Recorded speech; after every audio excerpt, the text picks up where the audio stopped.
Well, Glen Hoover, thanks for hanging out with me today and chatting. Yeah, man. Cool. Freezy. They're so good, man. It's really kind of a shock how good I'm feeling these days, despite everything happening. I feel really fortunate. Um, there's definitely things I'm missing, but overall, I'm feeling well. Yeah, That's good, man. Yeah, I have to say the same. I haven't of course not being able to play sucks and but um I always kept a day gig and that's been nice to fall back on and not have to deal with the the trials and tribulations of having to find work and then also having to deal with I know you were with the unemployment stuff. So I've been blessed with that, not having to worry about that. yeah, yeah. Um, yeah, it's an interesting time to be a musician. I think that that's like one of the things that like people are kind of flirting around talking about. It's just like at the point that like you were making your entire income like a full-time gigging musician, it's a pretty hard time to be calm. Um, Yeah. yeah, there's a lot of kind of panic and just I don't know. I mean, it's like it's soft panic. It's not like people losing their heads because it's like money expiring over time, but like yeah, it's a really big gray area in regards to like what are we gonna what's gonna happen, when is it gonna happen, because we'll all I think we're all in the mindset that we're gonna play again. It's just a question of like when. Yeah, it's definitely a question of when. It's all going to have to come to a point of hopefully vaccine, which it seems there's a couple of fronts with that, and some better treatment so that when they get people in, that there's not such a um, high death rate from people get who do experience symptoms but really it's going to come down to uh, responsible um, venues and responsible patrons. Mm. Like if you want live music and you want to go out and see live music, um, musicians have always been willing to play. That's never the problem. You don't, as we always joke to each other in gigs, you finish the gig and it's like, well, now I got to do what I came here to get paid to do, which is haul all of my gear around. Um, the gig was free. That was awesome. I had a great time. But now I got to take this, 150 pounds worth of gear with 3 trips up to my car and, you know, go home. Uh, but people are going to have to be, I think the scariest thing is just seeing the reaction to asking simple things for people to do to help protect everybody, like wearing masks. And Mm. then the next big one will be um, getting a vaccine. And who knows what you're going to do? I mean, hopefully the vaccines are really not work really well. But I spent all my time learning to play blues licks, not worry about whether or not the shot you give me is going to keep me safe. And um, I think we're hopefully next summer we get some good news where we can start playing live music again. Yep. But really, until then, it's how can you create? If you can create, where do you create? Do you have the opportunity?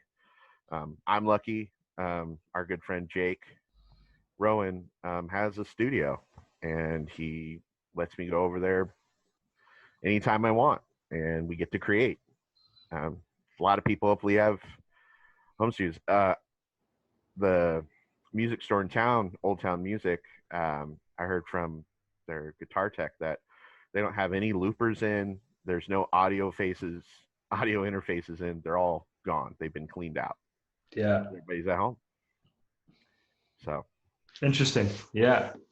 um Well, here, Glenn, I want to delve into like how you got started as a musician. I mean, like if I remember correctly, you grew up in Portland and you yep. started.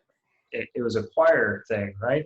Was that kind of how you got started into it? Yeah, so I had to think about this story. I'll make it quick. We got time. There was a outdoor school was um, uh, is a thing, where we take a week and you go spend a week out in the outdoors and you learn about everything from dirt to water and how nature works. And it's funny, when you got there, you didn't want to be there, and in 4 days you didn't want to leave. Yeah. Uh, and the last thing they did was the last night we were there, they had a talent show. So I was in sixth grade, fall of my sixth grade year, which is fall of '96, Mm. and sorry, no, it was fall of '95. Woo! And um, I I grew up around music. My dad was a musician. Um, my mom loved music, and my sister music. I actually, I was trying to think about all, like, it went from like doo wop all the way to um, Nirvana. Like this that I was just exposed to a lot of music as a kid. But at the talent show, I decided I was going to sing the All for One classic, uh, "I Can Love You Like That," in front of about 500 kids at this outdoor camp, and I'd never done anything like it before. Um, and I remember going up on stage and singing the song, and it was dead quiet while I was singing, and then when it stopped, the place erupted, and I was confused because I was like, I'd never done that before. And what happened was is I was then taken aside by my sixth grade teacher, Ms. Rogers, and she chastised me for singing a love song at a school function. I don't really remember why, but then she said, "And when I get you back, you're going to join the gospel choir at Harriet Tubman Middle School." Yeah. And so that was the beginning of I'd really say, organized music, where I was actively learning. And gospel choir isn't like regular choirs. There's no music. You learn everything by ear. Hmm. Somebody teaches you, you pound out a part and then you sing it back to them. You pound out a part, you sing it back to them. We eventually, my eighth grade year, we eventually we got to sing at Carnegie Hall for um, this opera. And because our teacher, um, Mrs. Williams, she was a singer for the Portland Opera, and she knew a conductor that had gone, who was conducting at Carnegie Hall, and invited her in this choir. And so we learned all the parts by ear, because that's how the choir learned music. Yeah. So when we showed up, and we had, all the parts were learned. Everybody knew their stuff. And we didn't have any music, and then everybody sitting around. It's the first time I'd ever seen sheet music. Was at this was all these classically trained musicians with sheet music, and there's the conducting and that whole experience.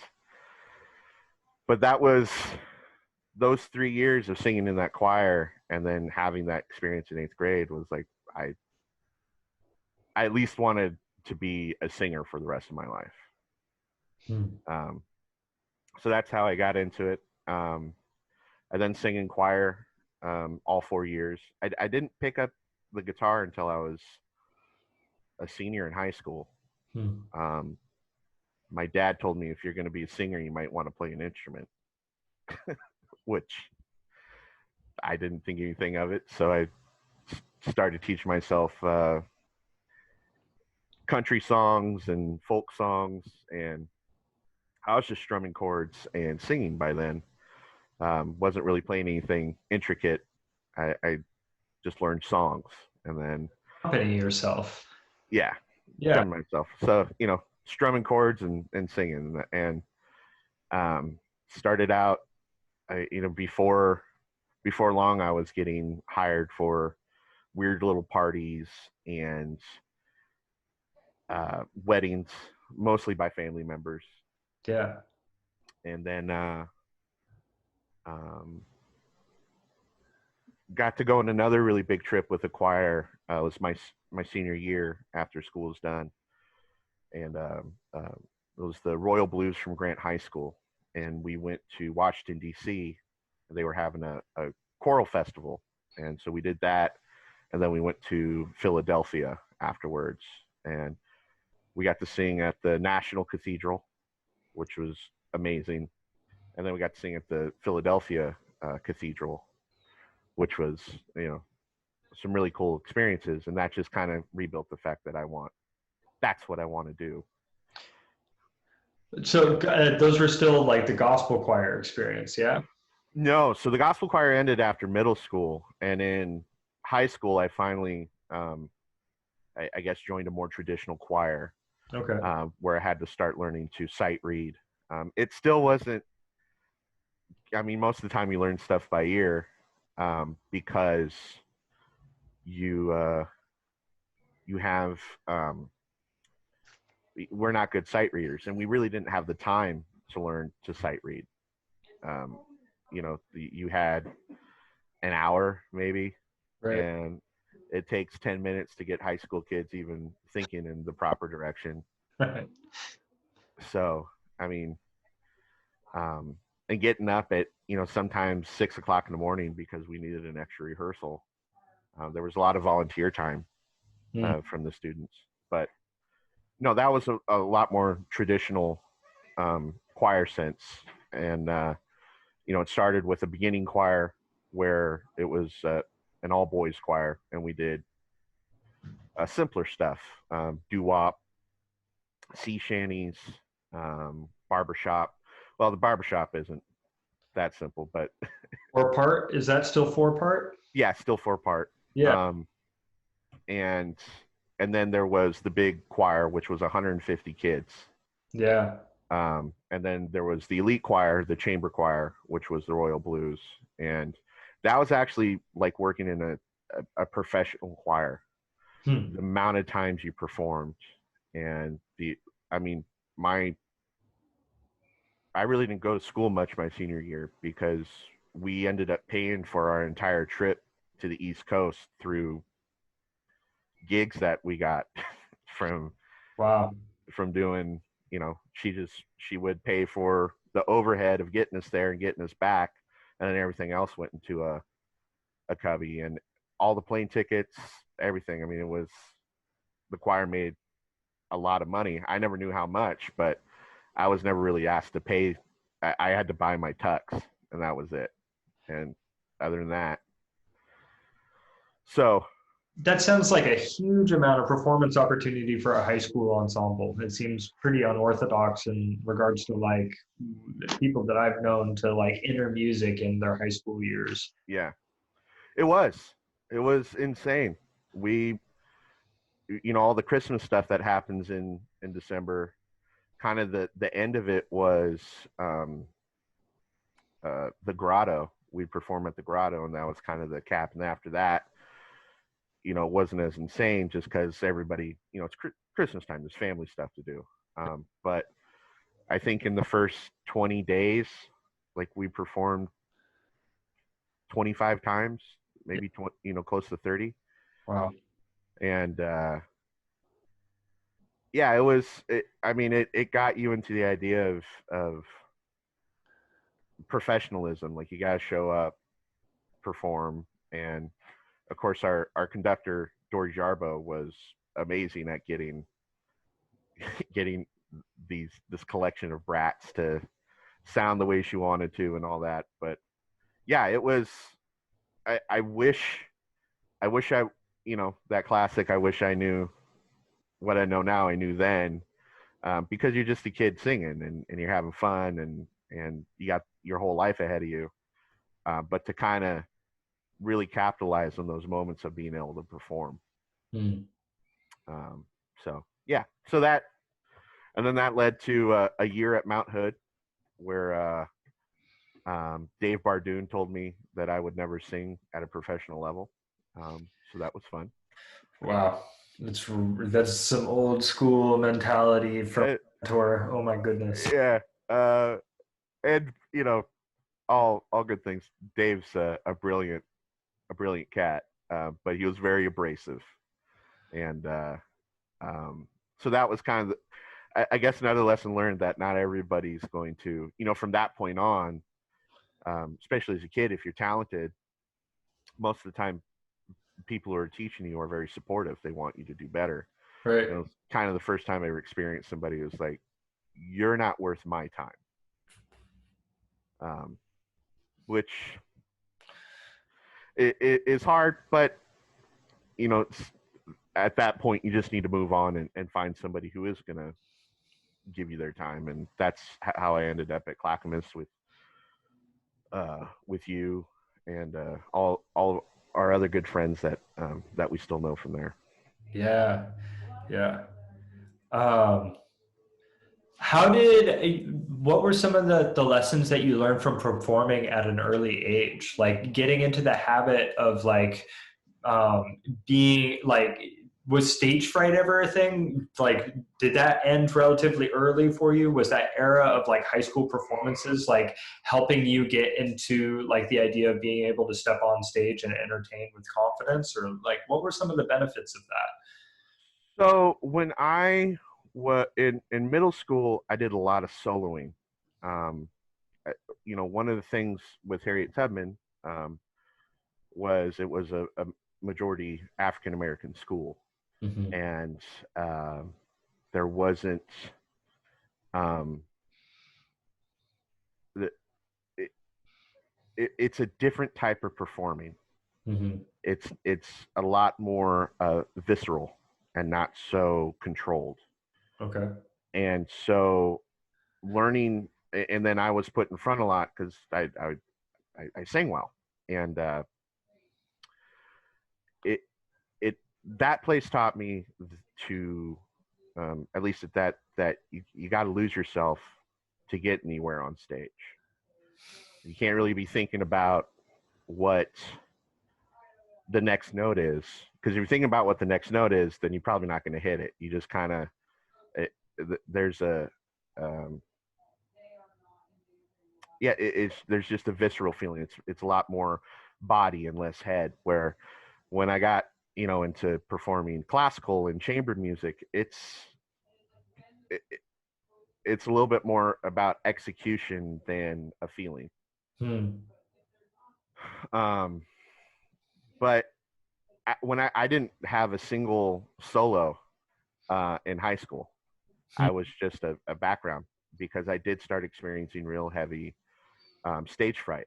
I could do fine in the choir and I could always sing my part, but I skipped out a lot on, and not to mention, in fact, there was a ton of talented kids there with me, a lot who were a lot more talented than me, and so I kind of learned that you got to find your place. And then in college, I didn't end up actually getting rid of my stage fright um, until I took stand up comedy. Uh-huh. Yeah. Uh, there was a performance where it was the first time I did the Michael Bublé tune "Home," and I don't remember that performance. Wow. Like I knew that I had to sing the solo, and I knew, and that's all I thought about. I didn't sing my parts well. All I could think about was having to do that, and then um, I, I was super sweaty and I was shaky, and I got through it, and everybody was congratulating, but I don't really remember what happened. Um, and then somehow it happened. I was telling a dumb joke in the lobby of the Niemeyer Center, and the guy who taught the class came up to me, and that was there's nothing more naked than being on stage with a microphone and a bunch of people expecting you to be funny, Right. and I wasn't really that funny. So I bombed a lot, and once you bomb doing that, having that safety net of an instrument in front of you and a song, that's an insulation that musicians really don't think about, that we have. You can hide behind your instrument and your song or whatever song's being played. I hear, that's a really interesting perspective. I hear a lot of people talking about hiding behind their instrument, but like not necessarily hiding behind a formula that's like guiding your performance. I have this many notes that I need to play, these chords, this melody, I sing these words, and it's going to go okay, right? I mean, Yeah, I think you're right in the sense that we do kind of we hide behind our tunes a little, yeah. and I've just never really heard it put like that before. That's really neat. Thanks. Yeah, I from that experience, I've never gone back up since college back to go do any stand up comedy because it's absolutely terrifying and it's so much more comfortable to play music. Yeah, right on. Cool. So I dealt with a lot of state. I was a shy kid. I got picked on a lot. I really didn't. Um, I was in the nerdy crowd. I played baseball, and I had that experience too, trying to be a jock. But I never fit in with that. I always, uh, they'd be like, "Hey Hoover, man, we're gonna go have a party. You should come." And everybody knew that my mom smoked weed, so they were always hoping I would bring weed to the party. Uh, and I would be like, "Oh, I got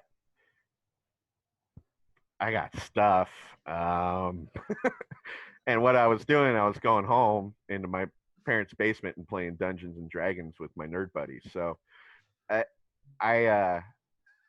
yeah, I got, I never really, I was shy, and until you kind of, it's one of those things. I don't think it's for everybody, but for me, I needed to literally dive in head first and come out. And now I'm probably the most comfortable on stage, Yeah. even when I don't know what I'm doing.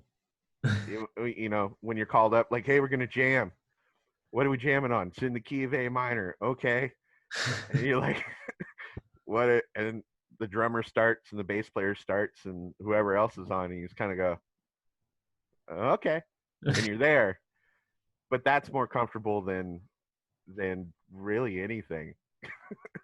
Yeah. Uh, so it's weird how that's, and even being on stage, Yeah. uh, because it, whatever happens on stage usually stays on the stage, right? It's not, if you're beating yourself up a lot after you perform, you're it's it's no fun, and it's also not going to get you anywhere. You're Yeah, you're just never going to become a better performer if after every time you perform, you turn yourself into your own punching bag. You really have to be able to leave it out on the stage and have a short memory and kind of go on to the next thing. I think that's a good point too. I mean, like that's like momentum. That's how you keep momentum within it. Because if you start beating yourself up, you'll burn out really quickly. I would imagine. Yeah, It's just all the negative influences kind of spinning around in your head after each gig, which just makes me think about how it's inherently supposed to be kind of this like flow state. You get in, you do the thing. You're not like you embody the feeling, and then you get out afterwards and like, cool, that was awesome. That was healthy for me. Like I don't, and I like, and then you practice the craft separately. It's not yeah, necessarily like being too hard upon the individual performances. um, yeah, yeah.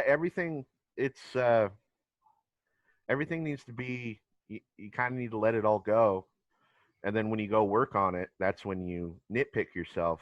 But you try to do it in a constructive way. You know, maybe something worked, but it wasn't. You just didn't execute. So then you work on execution.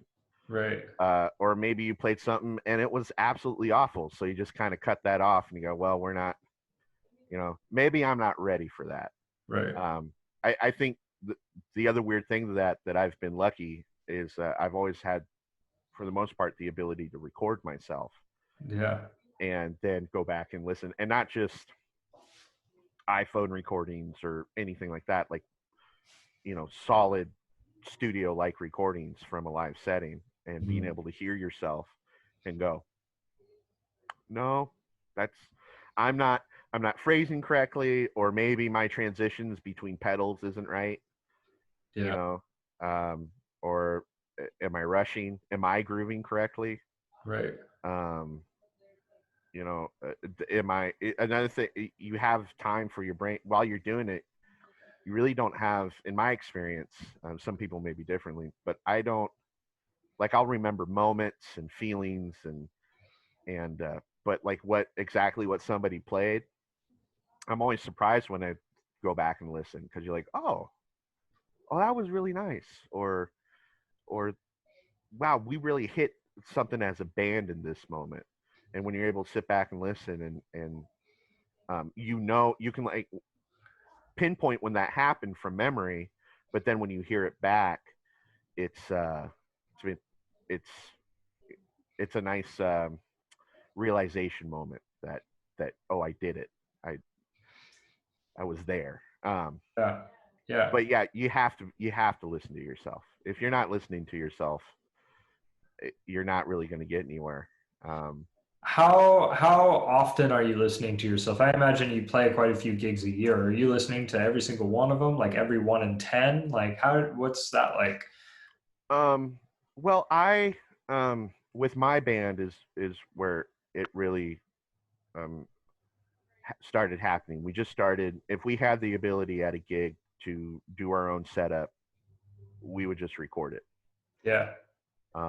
And then we go back and listen to it. And we have like close to a terabyte of live music that we've played. Oh, And I've listened to every second of it. I don't remember much of it anymore, right. but every time we did it, it came out, you listened and you listened and you listened, and it's it, it's been really important as far as like if I'm playing in another band of mine. Sometimes um, sometimes it's just worth getting a bad iPhone recording. Right. Like, am I doing this right? Does it sound like the recording? Um, the hardest one has been Soul Vaccination, which is a local Portland power funk band. It's Tower of Power tribute, right? Um, sort of. We do a lot of Tower Power, but we also do. It's everything from that '70s funk R&B um, era. There's Shaka Khan, Cheryl Lynn. Okay. They got a couple of when Uptown Funk came out, like a five-piece horn band can't resist.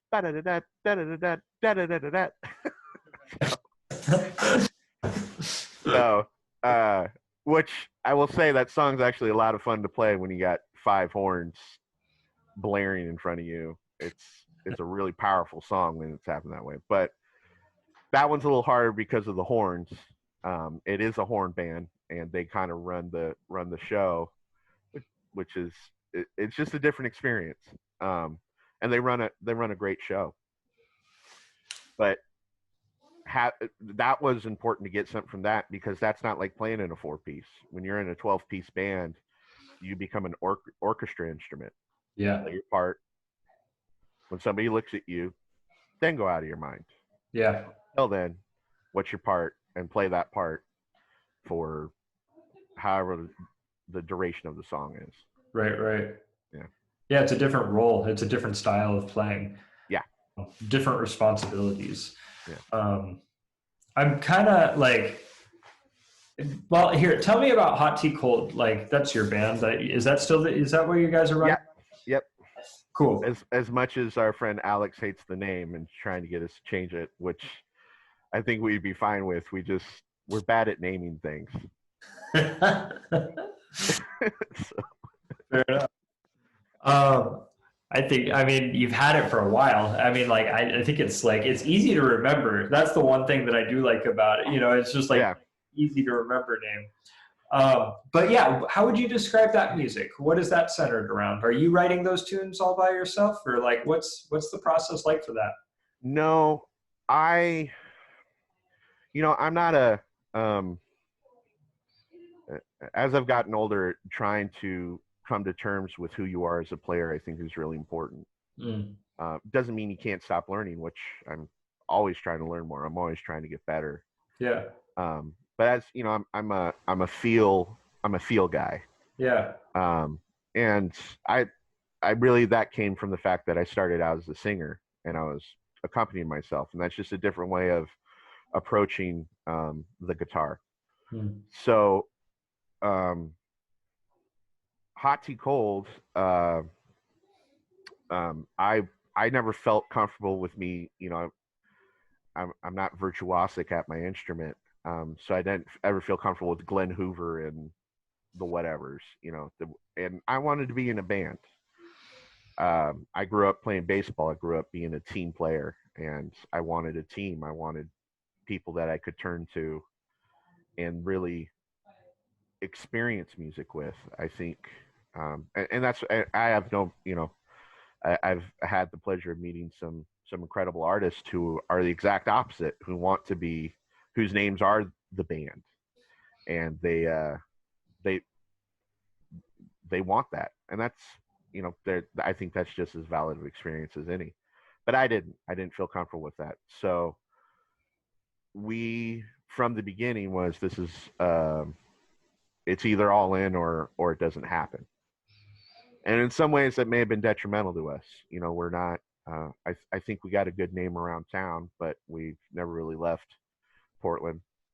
um and everybody likes us, but it's a family, and we want it to be that way. So when we write, when we make decisions on songs, all that, it's done usually from a community approach. Mhm. um Even more that I'm a guitar player and a singer, and I've never been really good at I've tried picking up the bass a couple times, and it just never seems to really feel right under my fingers. Hmm. So I don't know how to write a great bass line. I can write you a guitar line, but Brandon Heatu, my bass player, he's gonna write. He's always gonna write 10 times out of 10. He's gonna write a better bass line than me, and so he should do that. And my hands are rhythmic, but my feet are rhythmically challenged. So I've never really been very good at the drums. And with those, with anything, I've always just tried to put in time into being a guitar player and a singer. And so letting those guys write their parts, I think but then it's also another perspective on how the song should go.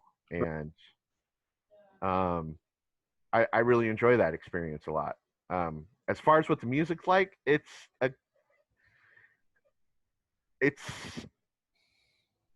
I don't know. I think it's hard to explain stuff. We pull from so many different. Like Brandon is a big metalhead. He loves metal music, and out of the three of us, he listens to the most of it. And um, he also likes world music a lot, where um, I'm a little bit. I love blues and country and soul. Um, and Austin actually is the guy who really introduced me to Steely Dan. I was like, no, sit down and listen to this. Before that, I really didn't like Steely Dan. I couldn't stand Donald Fagen's voice. So, but you sit down and you listen and try to have open ears rather than being like, oh well, or discredit somebody because you don't like the way something sounds, and you'll end up finding a lot about it you like. So we all have very different ways of approaching music, and I think it has eventually molded into this um, funk rock, really. Okay, yeah. That is that we still pull things like there'll be some Latin beats in there, or there'll be um, so I personally like extended harmony chords a lot. If you're gonna play seventh, you might as well throw a ninth on there. Right. So yeah, different. Yeah. Yeah. So you know it's it's its own thing. Is it breaking any boundaries? No. I think it's just a different way of approaching the stuff that we've all been trying to play since the 70s. Mm. And it's a similar thing, but you can hear it's pretty blatant where our inspirations come from. Everything from Steely Dan, um, Jamiroquai, Earth, Wind and Fire, Toto. Yeah. We're kind of it's not stuff that would ever, I think, be on a current radio, but it's uh it's well thought out, and it's also a it's us. Yeah.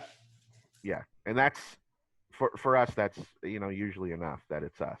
Well, I mean, that's like the most important thing. At the point that you don't have your own voice, I mean, it's just like you can play cover music, but I feel like that is the line between artistry and like performing, like being a music performer, and that's it.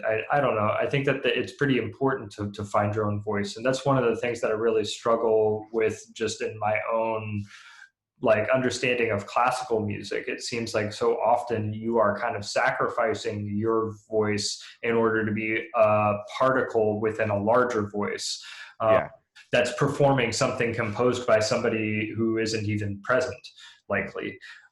It's just a whole different approach to music that like I have immense respect for, and I enjoy listening to the products of it, but I yeah, have a hard time connecting with the process of it. um, yeah. I've same way. I've never. Uh,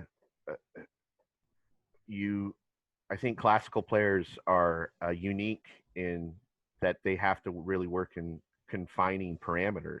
It's not you need to play the ink that's on the page, and that's that's the way it was written, and that's the way you got to play it. And but it doesn't.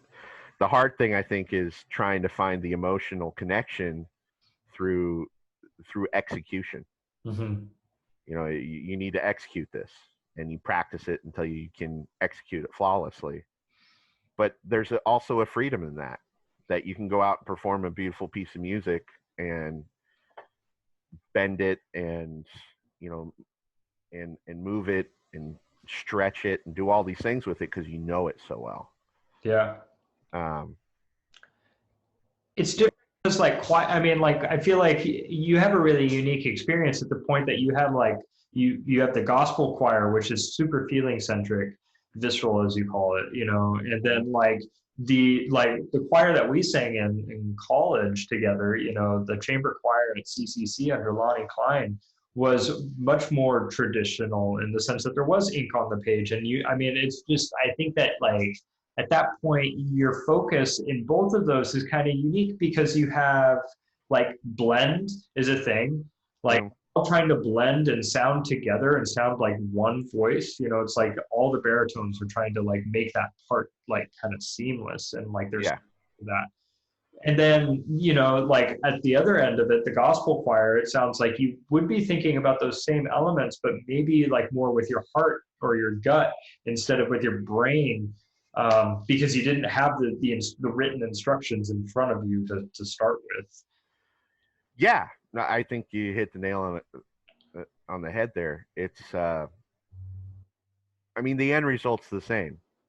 You want to make you want to be able to perform great music, Yeah. and it being great music not only from what is actually written, but how you're also performing it. Like it's the meeting of those two things, Hmm. and it's just two different ways of going about it. Me personally, I like feeling.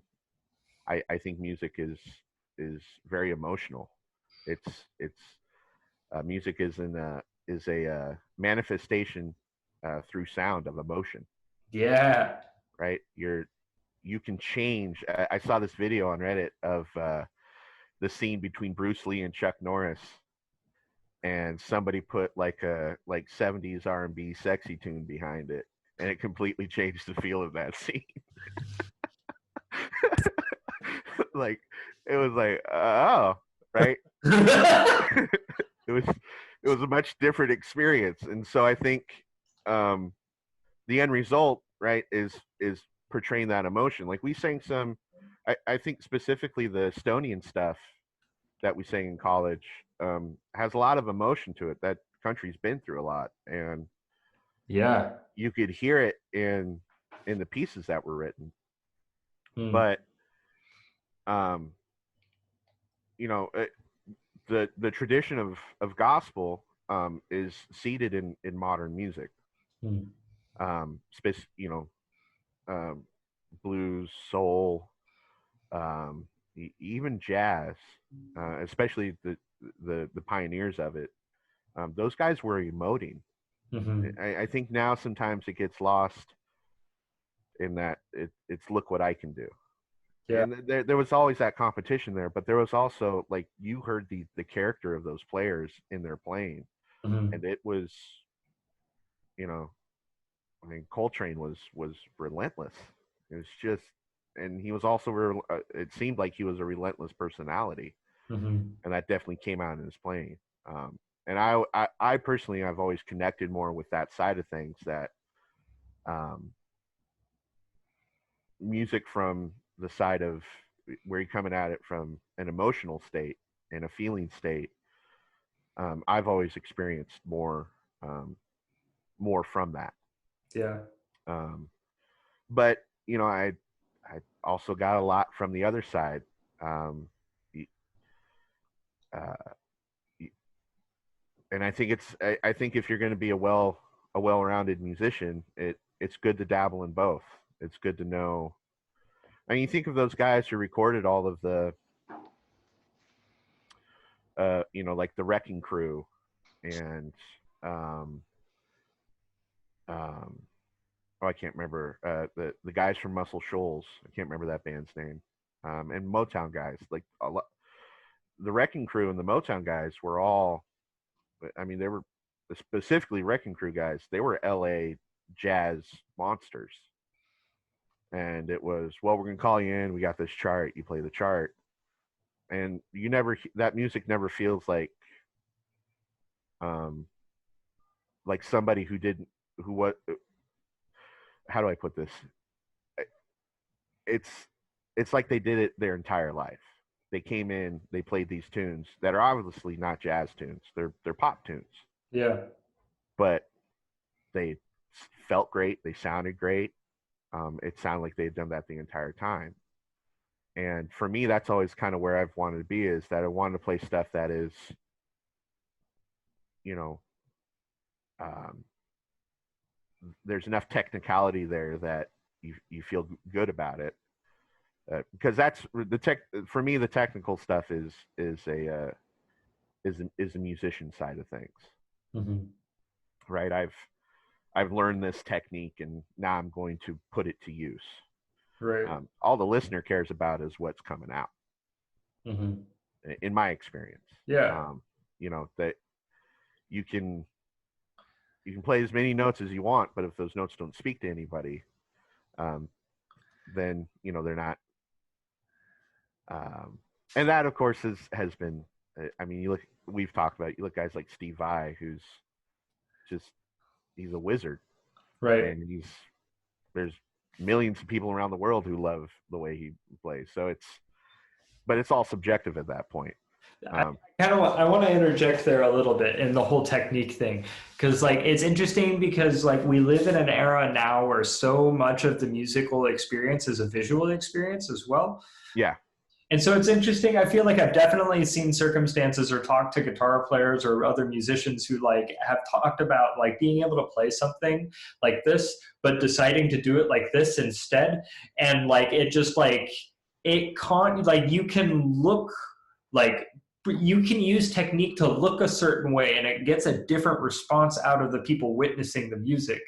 Even yeah, it's like not even a sound thing, right? The yeah, sound yeah, really identical. There's like a showmanship element to this. yeah, yeah, definitely. And yeah, it's. I think every musician who tries to make this their business wants to be. Um, there's definitely showmanship, but there's also just the respect that, if you were to play in front of somebody who can do stuff like that, that you're technically proficient enough that you've passed the test, Right. right? Like, okay, you're now we can, now that we've gotten past whether or not you're good enough, now I can finally listen to you. And I think that's something that's weird about, at least with musicians. But as far 90% of the people, you know, I can't tell you how many times I've come off stage and been like, I miss this, I miss this, I miss this, I miss that hit. I didn't play that solo that I want. Right? They're going through all these things in your head, And then you'll have the band thought you sounded great, and you'll have multiple people come up like, man, you're awesome. You get that, and then you go, yeah, but didn't you hear? No, they didn't hear. They Yeah. didn't. And so it's kind of that fight of, because both are skills. Emoting's a skill. Right. You can't just get up on stage, and it's, again, there are exceptions to that rule. But I think to be a great emoter through your instrument, that's a skill that you have to develop, Mm-hmm. just like the skills of being a flashy player Right. on any instrument, right? You have to be able, you got to work at it. Mm-hmm. And one of them is sitting in a room learning how to do it, and the other one is actually getting out on stage and And pulling it off. pulling. You know, it didn't work. No, no. Oh, it worked this time. Yeah. No, it didn't work. Oh, it worked this time. Right. And then eventually, I remember being in school, like the difference between an amateur and a professional is an amateur may reach this point, right, at some point, but a professional is always here, Yeah. right? You're always able to pull it off. So, yeah. Cool. Cool. I wanna touch on some of your perspectives on like pop music, just because I mean we've talked about like musicians that aren't like passionate. Well, I don't even want to say that. That's inappropriate. But like musicians that have mastered a certain genre, going and making money playing music in another genre, um, or just like the whole Wrecking Crew example. Yeah. But like and what I'm kind of curious about is like what are some of the themes that we've had across pop music. It's like we've had music be recorded and witnessed for like about 100 years, and like at that point, what are some of the common threads that we've had through pop music from like the 70s to the modern day? Well, I think through the '70s modern day, there's a little bit more of a consistency of what is pop music. Like pop music wasn't no longer the music that was popular. It was a literal, this is a genre, this is a type of music, that has developed into what we see today, which is a little more uniformed in how it comes across. Like you can't really tell country. The only reason it's country is because there's a twang and maybe a traditional instrument from that, but the production is similar. The chord structures are starting to become similar. The beats are starting to become really similar. Where pop music in the '70s was everything from uh, Jackson 5 to to Boston. Yeah. Like that is such a different part of the spectrum. One, you have these big soaring guitar solos, and it's rock music, and they're that high tenor vocal. And with like the Jackson 5, it was like, how do we, it was almost like we have this really talented kid in Michael Jackson. How do we sell that? And the songs were still great, but it seemed um, a little more like like a product. Where like Boston was, a dude in his garage in Boston, Massachusetts, who was an engineering genius and made a great sounding record. It was, it was a little bit different. I I think you got to go I, the thing you understand is that before, I mean, it started in the '60s with Motown and the Wrecking Crew and stuff like that, where they were churning out hit after hit after hit after hit after hit, and that was the point. Yeah. Um, and then it changed in the '70s because the Beatles came out with the first record. The idea that you had an LP instead of a 45 with an A and B side. Well, now you had the option to have, 10 tunes, and you sold all 10 tunes at once. Right. Before, it was a single with a B side. And Right. so that kind of changed it for a little while. It's like, okay, well, now we need to make records because they can make money off the entire record. Right. Um, I watched a little snippet off on YouTube. It's a guy called Professor of Rock, Hmm. and he interviewed the guy who did Crimson and Clover. Okay. And the interesting thing about that was he went on the road with a politician, and he was gone for like 6 months doing this thing. And then when he came back, like when he left, it was still singles, A side, B side. And then when he came back, the Beatles had released their record, and it was like everybody's like, okay, now we're doing records. So now you need to record an album. He's like, wait, what? And so instead of 2 songs, you're recording, 8 to 10, Yeah. because the format had changed. Right. And that changed the way now it was about bands and instead of artists. And, and you had this whole new artistic medium you could go into because you're making an album. It's really interesting. I haven't really quite put together those elements of like, I feel like we are seeing more and more artists than bands nowadays, and we're Yeah. seeing more and more singles than we are albums these days. It's like I hadn't really put together that cycle that those two elements were kind of tethered together. Um, Yeah. that's really interesting. Yeah. I think you go back, but if you go back before that, it was whatever music was popular at the time.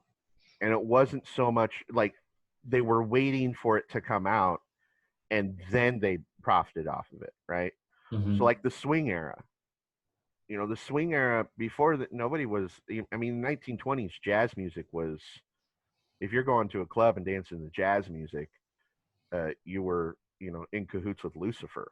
Like it was not looked well upon this music that was coming out. And then by the 40s, everybody was listening to it, and that was the pop music of the day. Yeah, yeah.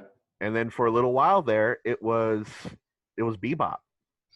Like that was the new. It was almost like whatever the new frontier music was where popular music came from.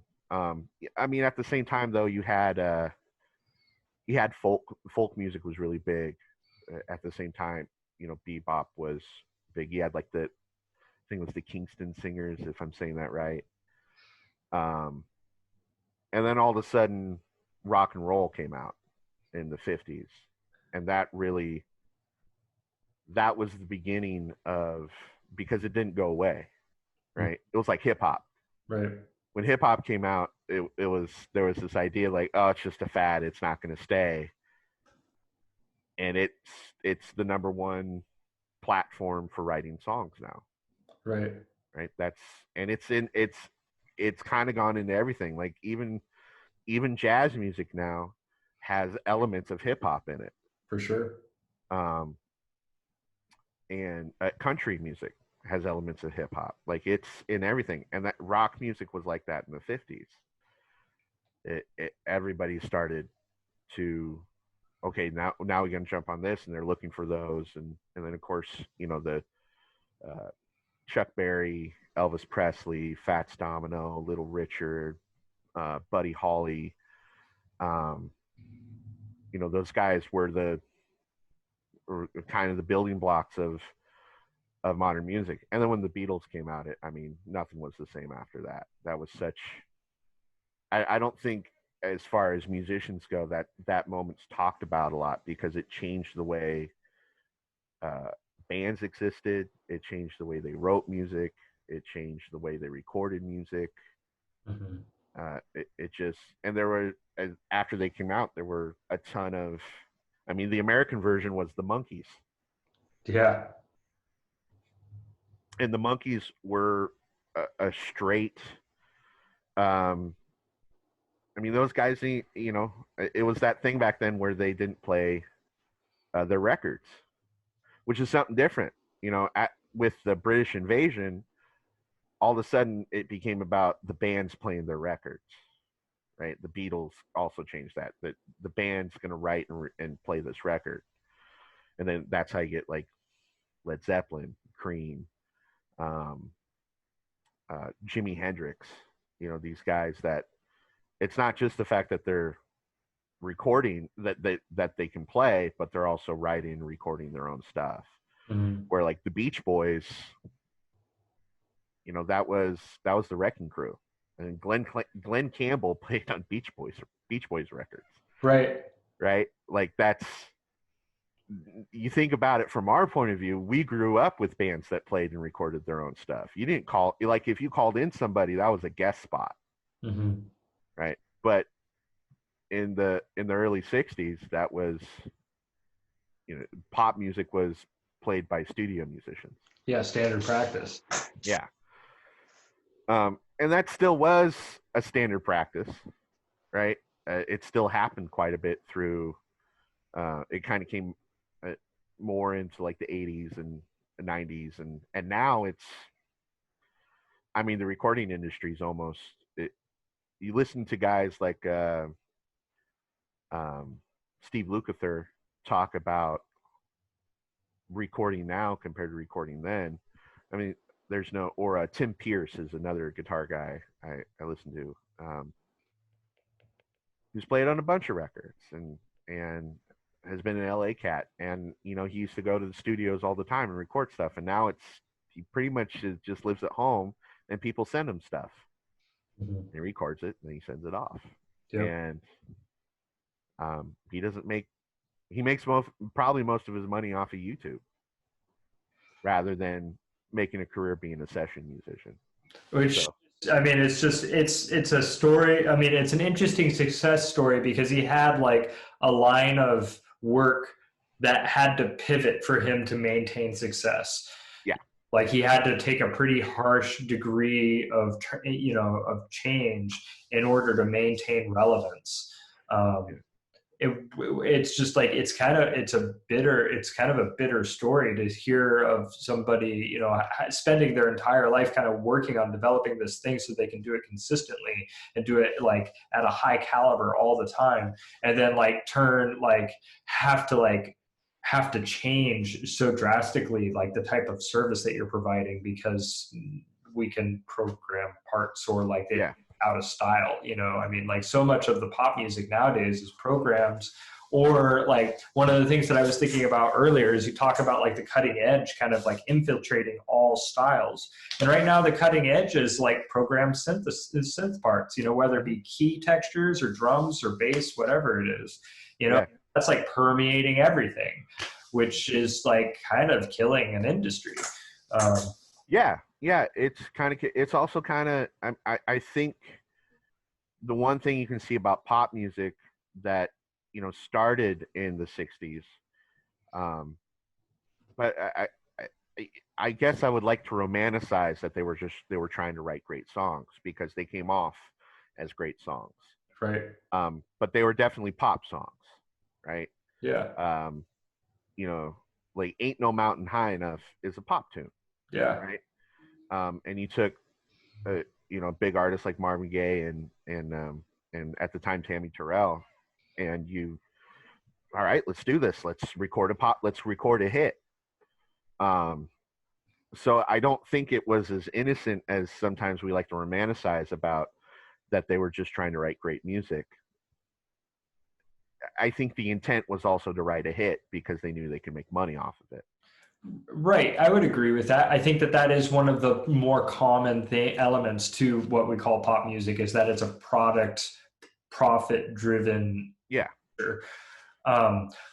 But musically, like within the music itself, you look at Ain't No Mountain High and like that's Jamerson on bass, if I remember right. And like those bass lines are infinitely more complex than what we hear on the radio nowadays. Yeah. It's just like the demand of like craft and like the craft of arrangement. Like a lot of those tunes, there's like horns and strings. It's like those are big ensembles. Yeah, those are big. Definitely the execution was completely different. Yeah, and that I think that comes with territory that there was also nothing really else to do other than now you have, excuse me, now you have, infinitely different ways to keep yourself occupied mentally, whether it's healthy or not. You're able to just do that, Right. and you're able to do it constantly. Where, after, you'd be like, what are we going to do now? I don't know. It's only 2 o'clock and there's no TV really. Right. And the TV that's on, there's like 3 channels. You can go down to the movie theater if you want. I don't really have the money for that. Okay, well, let's practice, right?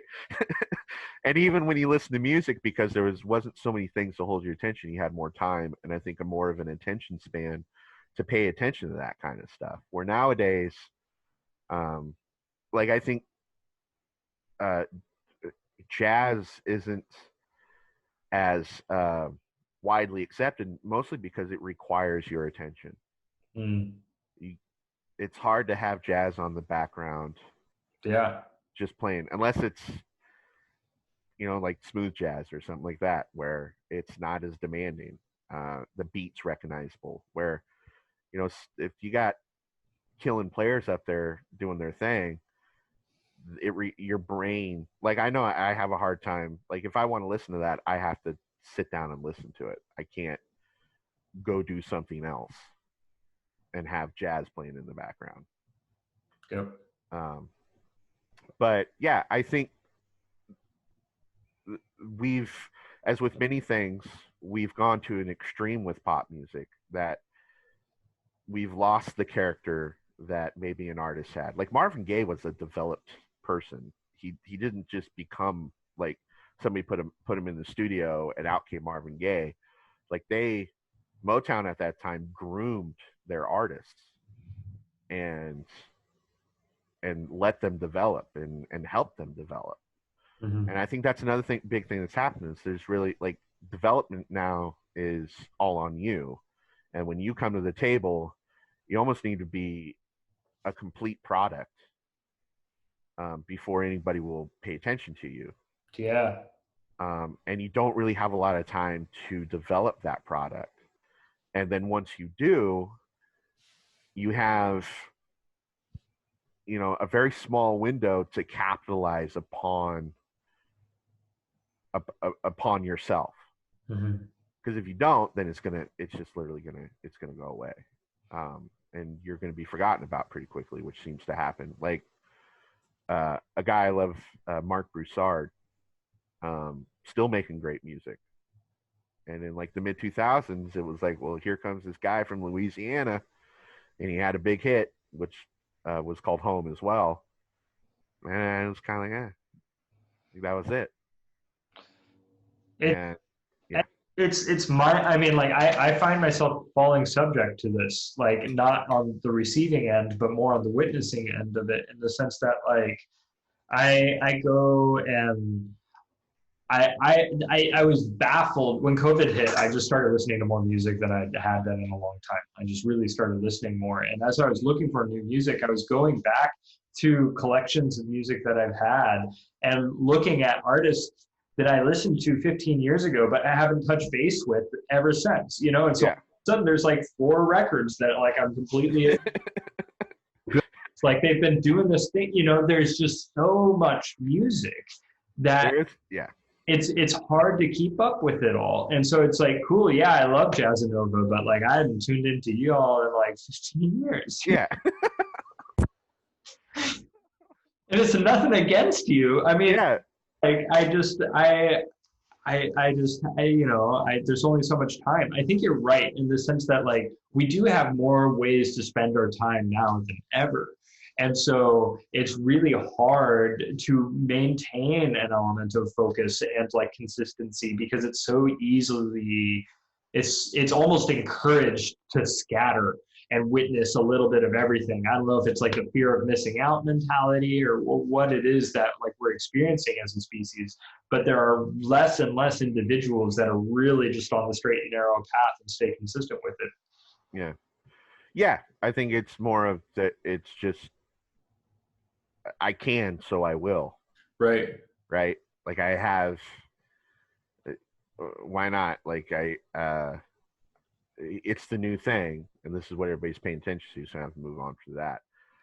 I would say one of the things I know I've missed it is uh, one of the struggles of being a musician is not being able to pay attention to the music just to listen to it. You get so, I play um, part of the gig is playing cover music, and I the last 2 years I really got into getting a lot of calls to do sub work. With Solvax was I'm their first sub for guitar. Um, and so I might go 3 months without playing in that band, and then I'll get a call and be like, "Hey, guitar player can't make it. Can you make this show?" I go, "Yeah, yeah, I can. I'll do that." So then I have to reacquaint myself with this stuff because I might get one rehearsal. That's not enough to get tight, so I gotta get tight on my own time. Right. And so you prepare for that, and preparation takes time. I mean, Yeah. you're you should for me sometimes it takes longer. It depends on the stuff. Some of that Tower Power stuff is dense. It's dense music, and you got to spend time with it. So I end up having this thing where I'll be on this weird, like a couple weeks ago I went on a Steve Vai trip because I watched a video of him and I was just like, I need to listen to this more. And so I went down this thing where I was listening. If I was in the middle, it's the middle of summer, I would be having to practice, and usually I'd be practicing somebody's book so that I can go play the gig and be prepared for it. Right. And so I've just, yeah, I would say on that front with the pandemic, it's been a little nice to catch up on stuff I haven't listened to in a while, artists I've lost contact with, just listening wise, like you said, and being like, I haven't listened to you in 15 years. Where are you at? Yeah. Oh, this is great. This is a great album. Right. And you just, but yeah, that's one of the things that a lot of people don't know about the musician is a lot of times your ears, you're using your ears to listen, and then you're using your free time to practice. Right. And a lot of that is, and not even necessarily like you might have your warm up and it's the new technique you're working on, but that's the only time you see that technique. The rest of it is spent learning. For me, it's really important to show up with your parts learned. Yeah. Right. And to show up, even like when you go into the studio, I like having, do you have a demo? Do you have a chart? Do you have something I can look at so that I can sit down with this so that when we show up, yeah, I can show up and learn the song on the spot, but I'd like to at least have a rough idea of where the song's going to go so that we're working on being creative rather than working on learning the song. Right. Right. It's the same as rehearsal. Mm. There's nothing worse than showing up to rehearsal and, it always happens. And I've been there a couple times where maybe I didn't take it seriously enough or whatever. And you're like, can we listen to that? Yeah, it's embarrassing. Or like, I don't know. I've definitely been in circumstances where it's just like working on set amount of pieces, and then like one was just kind of mentioned like in a way that like I interpreted to kind of be on the back burner, and then Yeah. up, and it's just like I was supposed to have this. Damn. Yeah, I hate that feeling. It's one of the worst feelings ever. Right. It is. It's a horrible feeling. The whole practice versus rehearsal mentality is a big thing. Well, they're separate things, and they will always be separate. Rehearsal is not practice. Rehearsal is rehearsal, and the things you work on rehearsal um, are it's really communication about what you're doing on stage, so that when you reach that point on stage, you're not doing the meerkat. Right. Right. Yeah. You're not looking over the key. Like when we play a Saida, thank goodness Alex is really good at it, but we all have gone over the music. It's not the part. The parts that we need is like he can read Saida. So it's like, where Where's she gonna go? Oh, she wants to continue going. Okay. Yep. That's different than everybody kind of looking at each other like, are we doing the thing? Are we not? Are we not? And then there's 4 beats, 3 beats, 2 beats, 1 beat, and then it doesn't happen, or we all try it, but we all mess up on it. Which is another really bad feeling. Which is, yeah, you're just like, oh God. Like, can we just finish the song? Right. Right. Let's get out of here. Yeah. And that's, but the other thing is it'd be really nice to work on dynamics. Hey, like this part, we're going to come way down. Yeah. Or here's that really cool hit. Or how about instead of doing, a wishy-washy ending, we end on something tight. Yeah. Right. Beginnings and entrance. That's what rehearsal's about. Yep. It's not about, or even, like, this chord doesn't sound right. What are you playing? Well, I'm playing a B. What are you playing? Well, I wasn't playing a B. Oh, all right. Well, not that's now fixed, right? Yeah. I think that's something I've run into a lot, and one of the reasons I get hired for the things that I do is because you got to show up prepared. Yeah. And it also makes it just makes it better. It makes the experience so much better that when even if it's a pop, you're playing in a top 40 band and you're playing at a wedding, right? And I did that blue wave thing for a little while, and I never had a really rough experience with it. But the thing I didn't like about it was it wasn't a band, Right. It was just like, yeah, it was. You prepared as much as you could, but that was all you could do. Right. Where I like, you prepare, you go to rehearsal, you refine, and then you go and do the show, and hopefully it all works out. But yeah. Yeah. I want to talk a little bit more about listening, just because it's like a huge part of what we do. Um, what what do you find yourself still listening to today that you were really passionate about listening to when you were younger as a musician? I I was I was a weird kid in that while everybody 50 Cent was huge, like my senior year of high school. And I remember being with the baseball team and they'd be, bump that 50. So they put it on and I put my headphones on and I'm listening to, um, you know, Bobby Womack. And they would bump me, Hoover, what are you listening to? And I was like, who's Bobby Womack? I'm like, listen. That's who. That's who. Like, you should be listening to this. Or, I'd have Merle Haggard in or Steve Wariner. And like, I still go back and listen to a lot of that stuff. Like I'll mention the country artist Steve Wariner, who's a great singer, songwriter, and a brilliant guitar player. He's in the Chet Atkins group of guys. He's amazing. And he wrote good country songs, and that's what they were. They weren't overly complicated. He can do complicated stuff, but the country stuff was, it's simpler. It's meant to be simpler music. 3 chords and the truth, as they say. Like that's. But I like going back and listening to that stuff because that's how it. You need. It's not only listening to phrasing and listening to your heroes. Like I still listen to Clapton all the time. He's one of my heroes. But I've also moved on to Larry Carlton and Robin Ford, who definitely take some of that blues stuff, but it's refined and polished and a little more cerebral. Mm-hmm.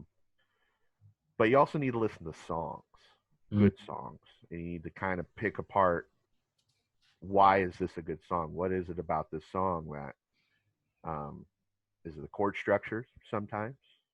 Is it the lyrics? Sometimes. Melody, all the time. I think the melody is, what maybe the most important thing um, in a great song. And you need to listen to that. I still go back and it'll basically be when I don't have anything new to listen to, and I don't want to work. Like listening to new stuff requires work, in because you have to open your ears back up and go, yeah, that is good. It maybe isn't something that I would do, but yeah, that is good. And Right. then once you open yourself up to that, then you'll be like, you know what, I am going to use that. I'm gonna steal that lick, or I'm gonna steal that technique, Yeah. Yeah. right? Because you open yourself to something new. A band I got into just recently was a band called Big Wreck, Okay. and somebody at I knew introduced me to their album Ghosts, and man, they're a rock band, but they're kind of there's multiple different. You can hear the different genres of rock they're pulling from. Like there's some Pink Floyd stuff, there's some um, Soundgarden stuff. Like it's just kind of pulling from all these great rock bands, um, and I really kind of it was that another thing where you listen to and you go, oh, that's really cool. I'm gonna I'm now gonna add that to my repertoire. Right. I took what I wanted, I stole what I wanted from it, and then I'm gonna reinterpret it and give it. But yeah, I go back. Um, I love the blues, and so I listen to a lot of guys that come from that. Um, uh, I I got the pleasure of working with Curtis Salgado for a little while, and when I started working with him, he told me I played white boy blues, and I didn't know what that meant. Um, and then he showed me, um, and what he showed me, and the thing that really opened my ears is it's not just enough to listen to your heroes. You need to listen to your heroes' heroes. And if you can go back far enough, you should listen to the heroes of your heroes' heroes and find the lineage that goes through, but also find where, those guys who did it, like, go listen to BB King and really listen to BB King. Not just, I think, especially with the blues, because it's become such a novelty thing, almost like jazz has become. It's no longer I feel sometimes it's like, oh, he's a blues player. It's like, no, go listen to him and go listen to what he's doing. Go listen to Buddy Guy, Muddy Waters, and you'll find some really great ideas. But not only that, you'll find the authenticity that you're looking for in that playing, Mm. because those guys were regurgitating stuff that they heard, right? Yeah.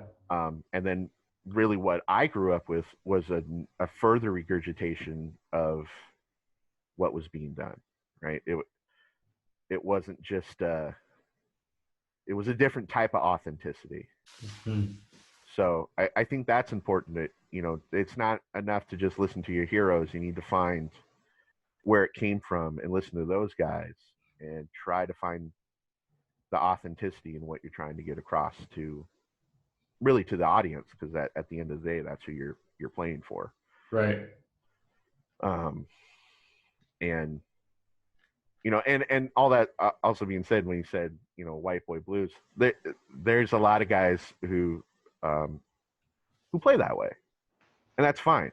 I would call like the Allman Brothers, even though it was blues, but it had its completely its own thing. Mm-hmm. They really took it, that major pentatonic thing, to a different level, and it was no, like, where they took it from was very traditional, um, but they turned it into their own thing. Right. And you wouldn't really know that unless you listen to them say, well, this is my hero. Well, you need to go listen to that hero, and you'll find those connections. Yeah. And I think it's important as a musician to find those connections, and then you're never going to pull them off exact, right? Even if you do, it you're different. Right. So you need to, you know, learn it, you know, eat it, digest it, and then what comes out is going to be you. But hopefully you retain that authenticity that you're trying to recreate. Right. Um, yeah, yeah. Listen, I, if if I were, if I ever become a full-time educator, it's like I would if you're not going to practice, you need to listen. Yeah. Yeah. I mean, it's hard to improve at the craft if you aren't consuming it. Yeah. I mean, and yeah, I don't know. It's like it's practice in so many different ways too. Because like one of the other things I wanted to pick your brain about is like you talked about like groove playing as a guitar player, and like I wanted to ask like what are you listening for when you do that? I mean, there again, it's like the act of like consuming information through our ears is what enables us to kind of do the thing we do. It's not just the hands; No, no, it's here. yeah. Wow. Groove playing to me is um, you you have to want to do it because it groove playing at its heart is a selfless style of playing Yeah. because you're not playing for yourself, you're playing for the whole.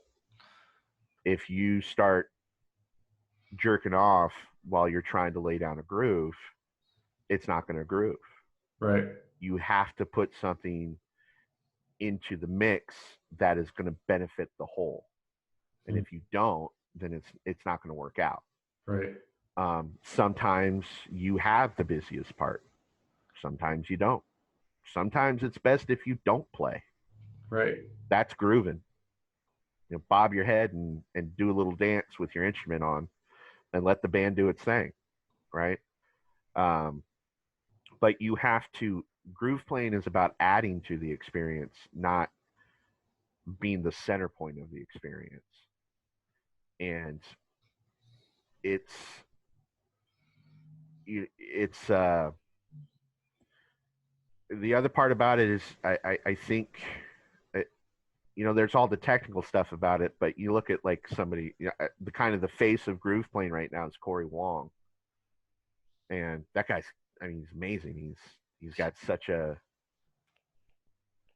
unique style in itself, but he's funky as hell, man. That guy is so funky, and it's really because he understands songs. I think that's the other part where listening comes in is if you want to be a great rhythm player, I mean, you live in rhythm. That's the rhythm section's the bass player and the drummer, Mm. and you guys live in rhythm and groove. There's really 95% of the time that's what you're doing, and you might get it's almost like you're giving a solo at a gig to be like, yeah, he can play too. Sometimes. He could do the thing with the fingers. Watch. Right? And whereas a guitar player, half of our time is spent being out front, and the other half of the time, and really even it's actually more than half the time. Solos aren't complete. Improvisation is not the entire part of the song, and usually something is, especially nowadays when music's digested differently.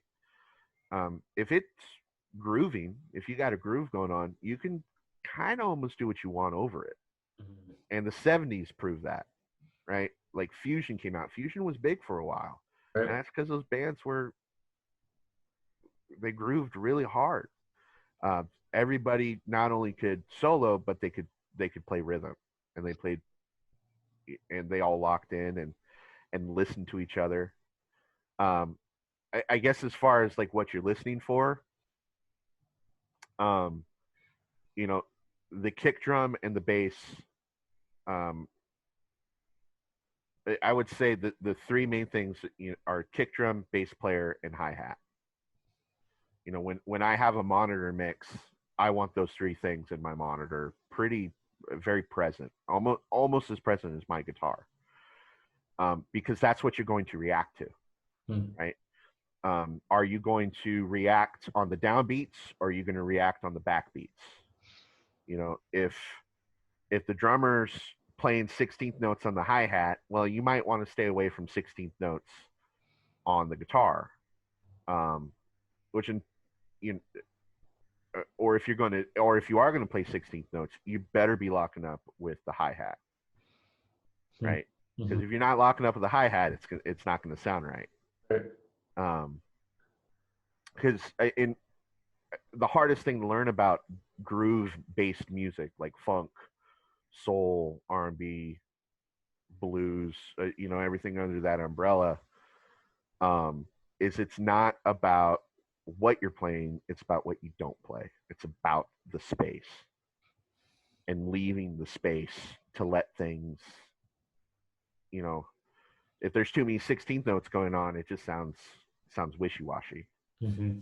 Um, but you know, if there's not enough 16th notes, then it may not fill out correctly. Hmm. Um, but it's about space and finding your space, and what are you going to help accent from the rhythm section. The guitar player, like sometimes it's really nice to you want to lay in the backbeat. So what you're really doing is your accents are where the snare drum's hitting 2 and 4, and you need to be following the drummer on that. If you're not following the drummer, then again the groove's not going to hit. And then the other thing to know about groove is that when you're in a band setting, um, and a band's really grooving hard, um, it, the groove is every band member's, at least every rhythm player's, interpretation of time, Hmm. Hmm. right? Yeah. And it's not. You need to understand that time isn't. The metronome isn't where you're supposed to play.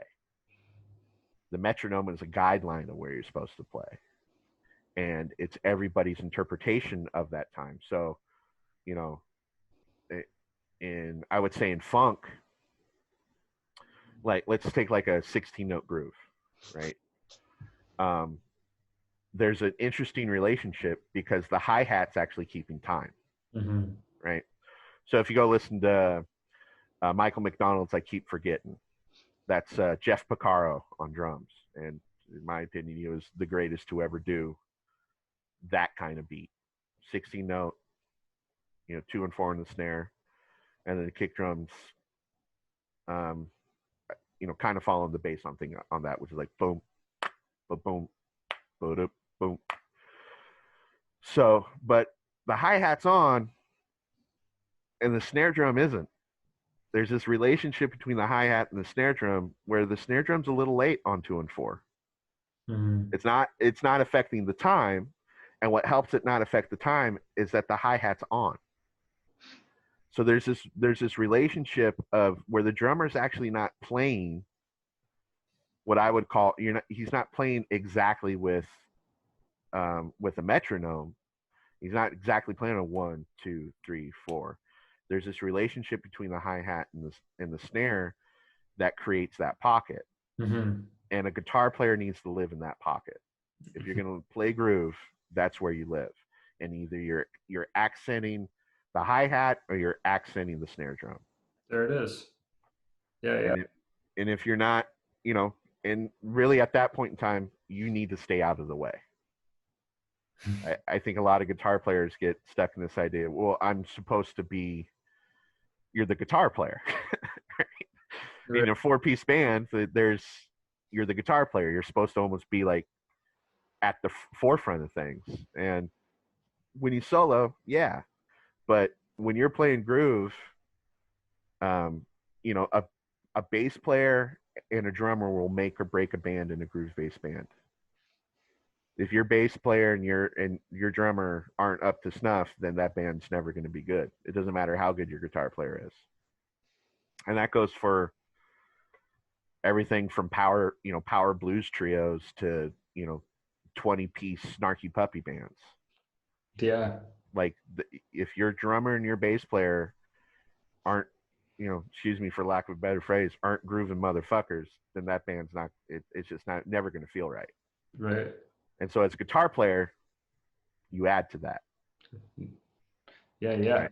Yeah. You add to that experience. You're not leading that experience.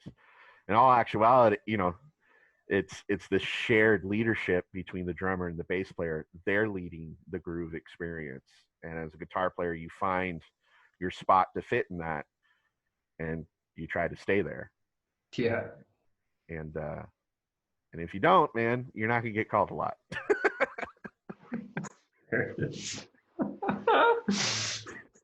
That's it. I can talk. I love talking about groove because I think it's, especially nowadays, it's a lot of single note stuff and arpeggios. Guitar players are supposed to be these crazy athletes with their fingers, and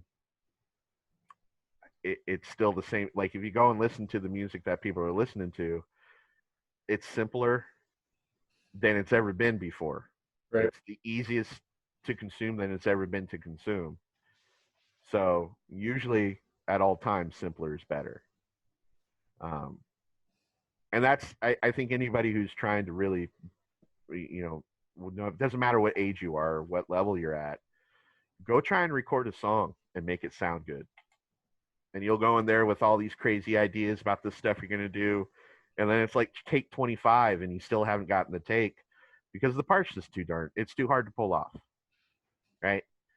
Again, some guys who we mentioned before, yeah, they can do it. They can pull off that stuff all the time.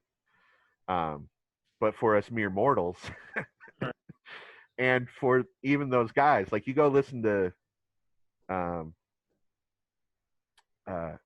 listen to a Toto record. I like bringing them up because they were a rock band that recorded pop music. Mm-hmm. But they got a lot of little snippets in their music, like Rosanna.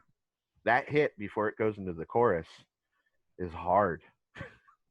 That is a hard hit. And but you can pull that once you learn it, you can continuously pull it off, right? Right. And those guys always did that where they recorded a song and they left you listen to their live records, they're all over the place. It still sounds great, still sounds like a record, but they're definitely showing off in that live setting. The studio setting, it was a lot more controlled. And it's usually when you have to listen to something over and over again, I think simpler is, or at least not simpler, but singable. Singable is a lot more relatable. Yeah. Yeah. So there's my rant about groove and. Thank you for it. Yes, Glenn. Thanks for coming and hanging. Yeah, man. Sharing time and like sharing your perspective, and yeah, this has been a lot of fun. Yeah, this is.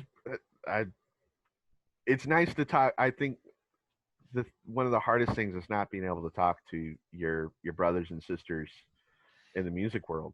Mm-hmm. When we did the Cathedral Jazz Festival about a month ago, it was just so nice to see everybody, right, and be around like-minded, creative people, and be able to talk about music and what it means to you, and the things you like and the things you don't like, and yeah. And so yeah, I was really looking forward to this because it's nice to talk about music with a musician and not have to explain to somebody,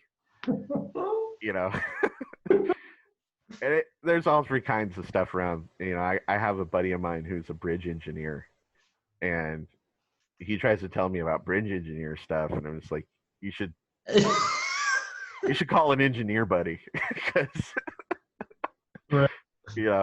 and what I know it's simple to you, but if I try to explain to you what like a C major scale was, you would look at me like I'm speaking German or something. Like there's just a baseline of communication we don't have on this thing. So thank you for having me. I appreciate it. My pleasure, man. I'll definitely we'll do this again. Yeah. I'm sure there's stuff we didn't get to. Oh, there's plenty to talk about. I Yeah. pick your brain for a long time. Well, thanks, man. Yeah, thank you. Take care of yourself, Glenn. You as well, Friesen. I'll talk to you soon, brother. All right, will do. All right. Bye. You too. Bye.